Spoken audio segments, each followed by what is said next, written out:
안녕하세요. 보현TV에 와주셔서 감사합니다.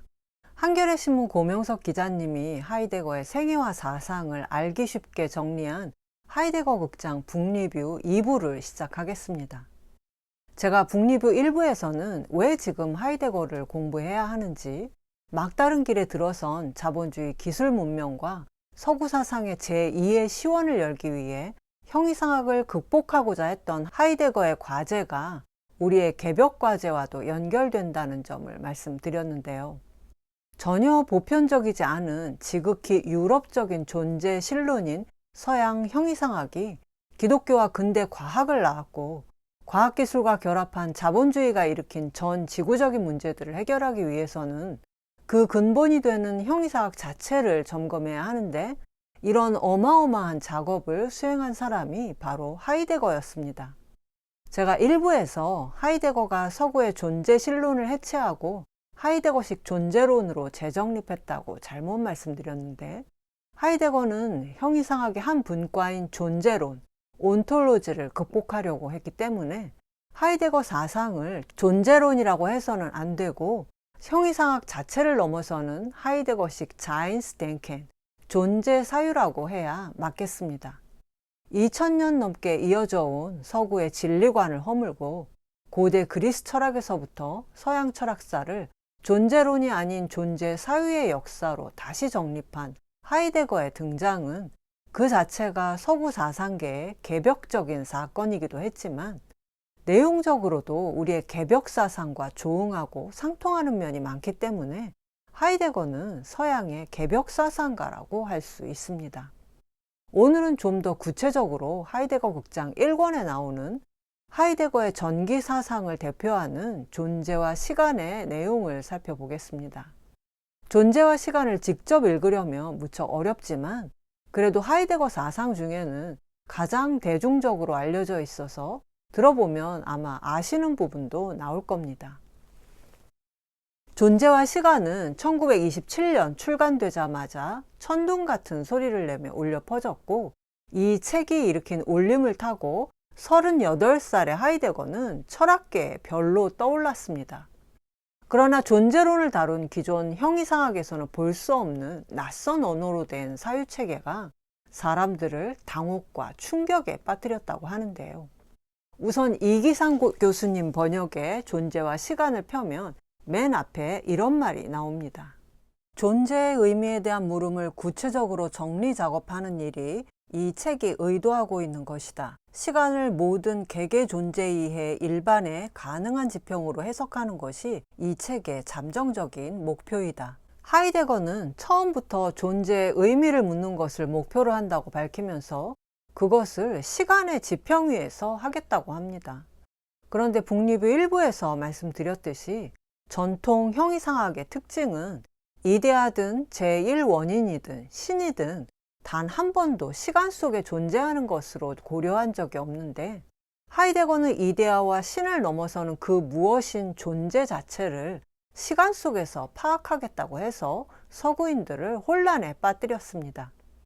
존재와 존재자, 자인과 자이엔데스의 구별이 가장 핵심적인 문제였던 하이데거는 기독교의 신이 시간을 초월하지만 분명히 존재하는 것으로 받아들여진다는 점에서 하나의 존재자에 불과하다고 봤습니다.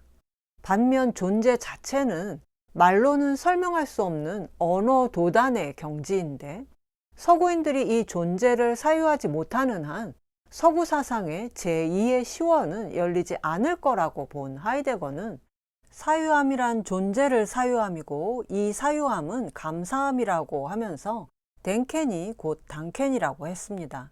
인간의 계산적 지성과는 다른 사유함, 덴켄은 곧 존재의 베풀어줌에 대한 사유함이기 때문인데, 우리 자신이 우선 선물로 대접받고 그저 받은 선물을 선물로 보답하는데 감사의 본래성이 있는 것은 결코 아니다. 오히려 순수한 감사는 오로지 우리가 사유한다는 것, 요컨대 본래적으로 유일하게 사유해야 할 것을 사유한다는 거라고 해서 여기서 원불교의 사언과 보은의 의미를 다시 한번 생각해 보게 되는데요. 하이데거는 그러므로 사유하지 않음, 무사유야말로 존재의 베풀어줌에 대한 가장 큰 배은망덕이 된다고 했는데, 하이데거의 제자였던 한나 아렌트는 나치 당원이었던 아돌프 아이히만의 재판 과정을 기록한 예루살렘의 아이히만에서 악의 평범성의 바탕에 무사유가 깔려 있음을 지적하기도 했습니다. 하이데거는 동물은 존재를 사유할 수 없고 시간에 구애받지 않고 죽지 않는 신 또한 존재를 사유할 필요가 없다고 합니다. 오직 죽음이라는 유한성을 미리 알 수 있는 인간만이 자신이 존재한다는 사실을 경이감으로 느끼면서 존재의 의미를 사유할 수 있는 유일한 존재자라고 했습니다. 또한 근원적인 진리 역시 인간이 자신의 가장 고유한 존재 가능성을 이해할 때 발견할 수 있다고 함으로써 서양의 전통적인 진리관을 정면으로 뒤집어 버렸습니다. 데카르트의 유명한 명제가 있죠. 나는 생각한다. 그러므로 나는 존재한다. 데카르트는 인간의 본질을 생각하는 자아로 규정했는데, 그러나 하이데거에 의하면 데카르트의 생각하는 자아는 순수한 이성적 사유를 하는 시간을 초월한 개념으로서의 자아지, 구체적인 현실 속에서 미래에 대한 불안과 염려 속에 사는 자아가 아닙니다. 따라서 나는 생각한다에만 방점이 찍혔지 나는 존재한다에서 인간의 존재 의미가 전혀 분석되지 않았기 때문에 진리의 장소는 인간의 판단이 되고 진리의 본질은 판단과 판단 대상의 일치를 의미했는데, 이것은 중세 기독교 철학에서 진리의 본질을 지성과 사물의 일치로 정식화하고 신과 인간을 각각 창조되지 않은 존재자와 창조된 존재자로 나눈 것을 데카르트와 칸트가 의심 없이 받아들였고, 먼 과거로 거슬러 올라가면 아리스토텔레스에서부터 시작된 전통이었습니다. 벌써 여기만 봐도 전통 형이상학의 진리관이 굉장히 이상하다는 것을 알 수 있습니다. 판단과 판단 대상의 일치가 과학적 진실은 될 수 있어도 그게 어떻게 근원적인 진리가 될 수 있느냐 하는 것이 하이데거의 문제의식인데, 이것이 지금 우리가 보기엔 너무도 상식적인 걸로 보이지만 니체에 의해 심각하게 문제가 제기된 이래 하이데거에 와서야 비로소 기존 형이상학에서 벗어난 새로운 진리관이 제시될 수 있었습니다. 하이데거는 서양 철학의 전통을 거슬러 올라가 형이상학을 해체하기 위해 현상학이라는 방법을 사용했는데, 현상학은 에드문트 후설이 그 체계를 만들었고 하이데거는 프라이부르크 대학에서 후설의 조교로 시작했습니다. 현상학은 철학적인 문제를 심리학이나 수학, 논리학적 관점이 아닌 현상이 나타나는 그대로 사태 자체로 파악하는 것을 목표로 하는데, 하이데거는 이 현상학을 자신의 철학적 방법론으로 삼아서 인간을 이성적 동물이나 생각하는 자아와 같은 추상적 개념이 아닌 현실에 존재한다는 의미에서 현존재, 다자인이라고 규정합니다. 우리도 이제부터 현존재가 곧 인간이라고 약속을 해야 헷갈리지 않겠습니다. 현존재, 독일어 다자인은 인간이 존재의 거기, 즉 존재가 드러나는 장소라는 뜻이고, 바로 인간의 마음이 존재가 드러나는 자리가 됩니다. 그래서 하이데거는 인간의 마음 상태인 불안과 염려를 현존재의 실존 양상으로 보고 철학의 대상으로 삼았습니다. 하이데거는 인간이 자신의 존재를 문제 삼는 방식으로 실존하는 현존재이면서 동시에 태어나면서부터 세계 안에 던져진 세계 존재 인 데어 벨트 자인이라고 했습니다. 여기서 유의해야 할 것은 다자인과 인 데어 벨트 자인에 자이엔데스가 아닌 자인이 들어있다는 점인데요. 이것은 인간이라는 존재자를 형이상학적으로 규정하는 표현이 아닌 시천주와 같이 인간이 존재가 드러나는 장소임을 강조하는 표현인데, 이것을 놓치고 번역하거나 그냥 읽으면 하이데거를 실존주의자로 오해하기 쉽습니다. 전통 형이상학의 인식론은 인간의 영혼이나 정신이 주관으로 있고 인간 밖의 세계가 객체로 있어서 주관이 객체를 인식한다고 했는데, 이런 인식론에서는 어떻게 주관이 바깥 세계인 객체를 인식할 수 있느냐가 철학의 중요한 관심사가 됩니다. 칸트와 데카르트의 인식론을 생각해 보시면 되는데요. 그러나 하이데거는 이런 인식론의 문제를 사이비 문제라고 합니다.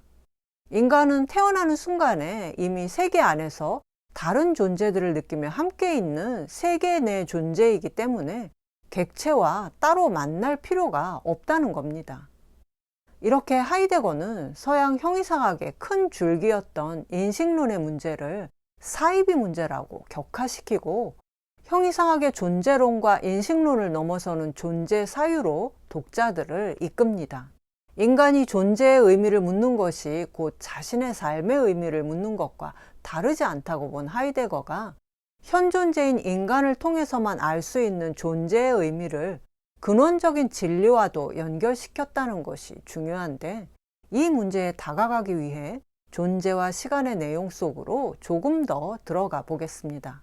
하이데거에 의하면 세계 안에 던져져 있는 현존재가 일상적인 세계에 몰입해 있을 때 갑자기 어떤 기분이 인간을 덮치는데, 이런 기분의 가장 분명한 사례가 불안이고, 불안한 기분이 덮치면 그 순간 모든 것이 무의미로 꺼져내리면서 인간은 자신의 존재를 짐으로 느끼게 된다고 합니다. 그런가 하면 현존재는 기투하는 존재자이기도 한데, 기투는 기획하여 던진다는 뜻으로 인간은 자신의 궁극적인 목적과 가능성을 향해 육체와 정신을 모두 던짐으로써 자신과 세계를 이해하고 열어 밝히는 존재자라는 뜻입니다. 이런 실존론적인 분석을 하이데거는 당시 유행하던 딜타이의 생철학과 키에르케고르의 실존 철학에서 영향을 받았는데, 딜타이와 키에르케고르가 대중에게는 인기를 얻었지만 대학의 강단 철학계에서는 인정받지 못했다면, 하이데거는 형이상학 전통 안에서 형이상학을 극복하기 위한 언어와 방법론으로 주류 철학계를 뒤흔들었다고 할 수 있습니다. 존재와 시간이 무척 어렵게 쓰여졌지만 현대의 대중지배 현상에 대한 비판적 분석만은 당시에도 열광적인 지지를 받았다고 합니다. 하이데거는 현존재의 일상적인 실존 양상으로 세인을 제시했는데요. 세계 안에 던져진 세계 내 존재인 인간은 현존재이자 비슷한 타자들에 둘러싸인 공동 존재로서 세인이기도 한데, 세인, 다스만은 불특정 다수로 존재하는 익명의 사람, 대중을 말합니다. 대중사회를 지배하는 세인의 특성은 첫째가 격차성인데, 사람들은 일상적으로 자신이 타인과 다르다는 것을 의식하면서 살아갑니다. 재산과 명예, 권력을 끊임없이 비교해 타인보다 우월함을 느끼려고 하면서도 자기 자신을 주체적인 주인이라고 생각하는데, 이런 현상을 하이데거는 타자들의 의향이 개인의 일상적 존재 가능성을 좌우한다는 점에서 타자들에게 존재를 탈취당하고 있다고 표현합니다.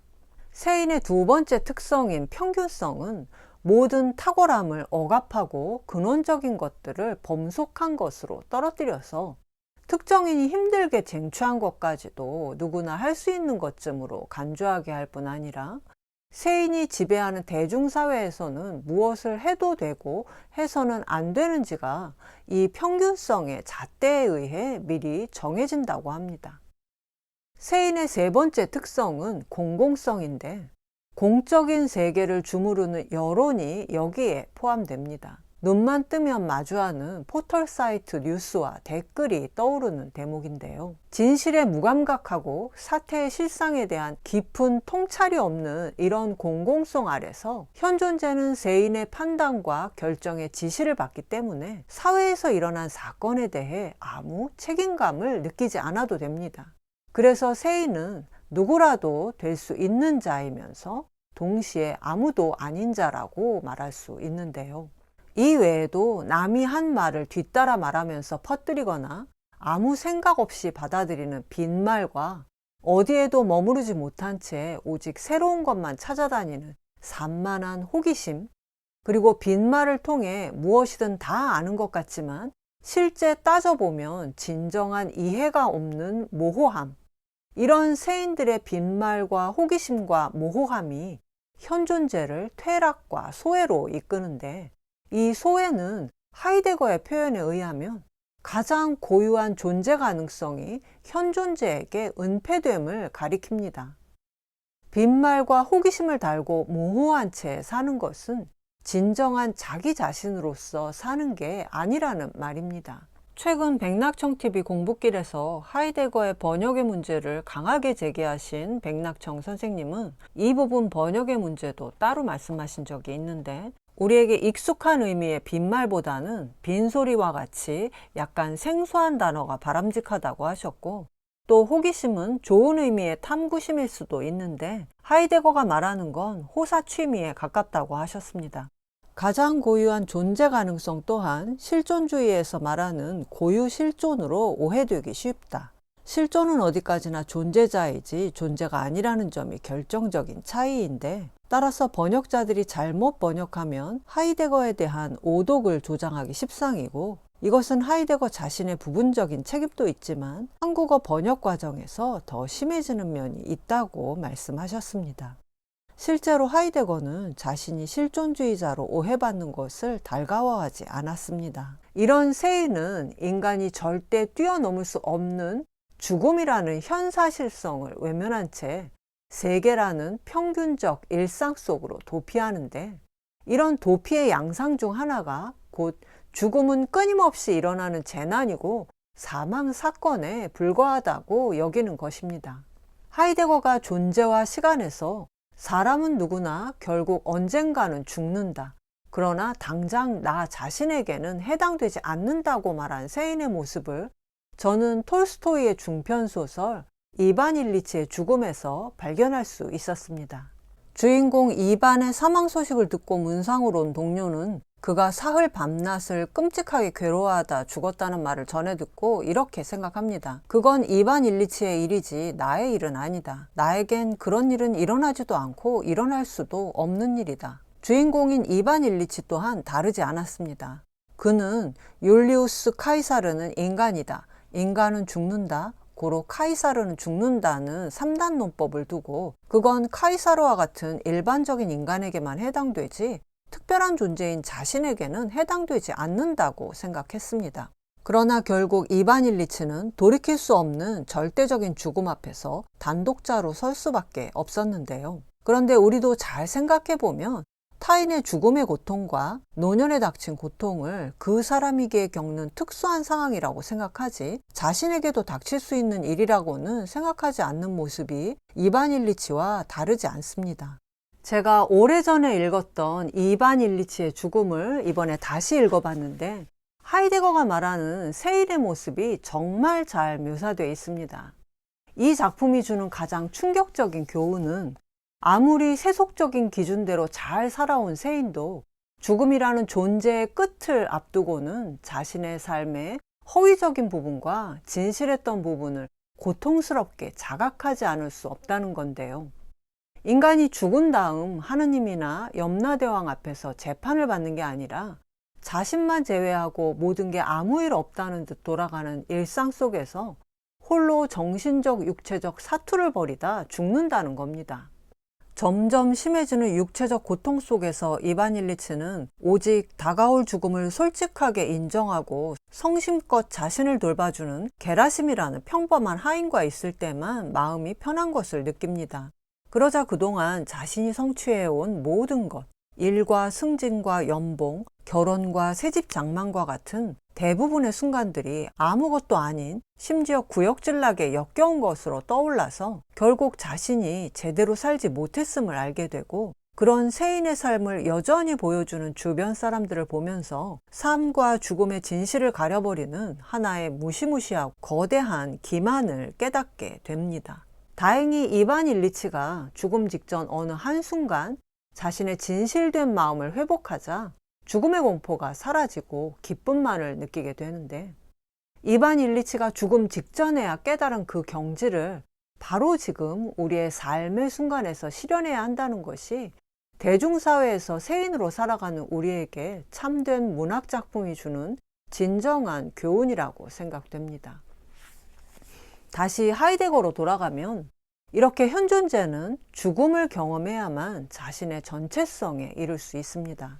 또는 아직 죽음이 멀었어도 죽음을 향해 미리 달려가 죽음과 맞닿았을 때 비로소 자신이 무엇을 할 수 있고 무엇을 해야 하는지를 진정으로 깨달을 수 있다는 건데요. 인간은 죽음 앞에 단독자로 섰을 때 비로소 양심의 소리를 들을 수 있고 마음의 결단을 통해 일시적이나마 자신의 가장 고유한 존재 가능성을 회복할 수 있는데, 이렇게 결단을 통해 자신의 본래적 모습인 진리에 도달하는 순간이 바로 카이로스라고 합니다. 하이데거는 인간이 자기 자신의 고유한 가능성의 정점에서 실존하는 것은 극히 드문 순간뿐이라고 했는데, 인간이 진리에 도달하는 순간인 카이로스는 D.H. 로런스가 우리가 진리라고 부르는 것은 실제 경험에서는 남성적인 것과 여성적인 것의 결합이 완성되는 삶의 순간적 상태라고 한 들판에 활짝 핀 민들레처럼 존재자가 한순간 도달하는 자기 실현의 최고 경지인 로런스의 빙을 떠올리게 합니다.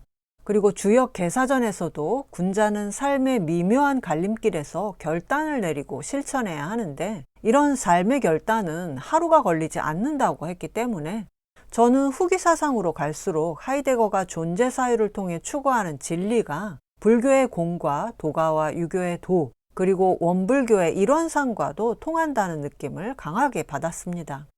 특히 공과 도와 일원상의 진리가 따로 초월적으로 독자적으로 존재하는 게 아니라 현존재인 인간을 통해서만 드러나고 구현될 수 있다는 점도 공통점인데, 그런 존재 진리가 드러나는 카이로스의 순간이 바로 인간이 곧 하늘인 인내천의 경지라고 생각됩니다. 배움이 짧은 제가 이 책을 한 번 읽고 하이데거의 존재 사유의 핵심이 동아시아 사상 그리고 개벽 사상과 연결된다고 깨닫게 된 것은 모두 백낙청 선생님 덕분입니다.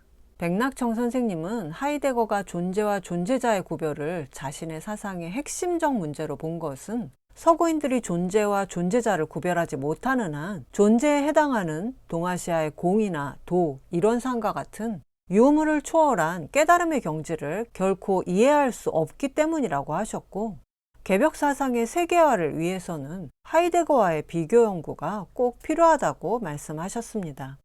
제가 이번 하이데거 공부를 통해 알게 된 개벽은 안으로는 공부를 통해서 내 안에서 진리가 구현되는 개인적이고 실존적인 깨달음을 얻는 것이고, 밖으로는 이런 내면적인 힘과 결단을 바탕으로 내가 속한 자본주의 사회와 세계를 변혁함으로써 역사적 진리를 실현해가는 운동이고 사상이라고 생각됩니다.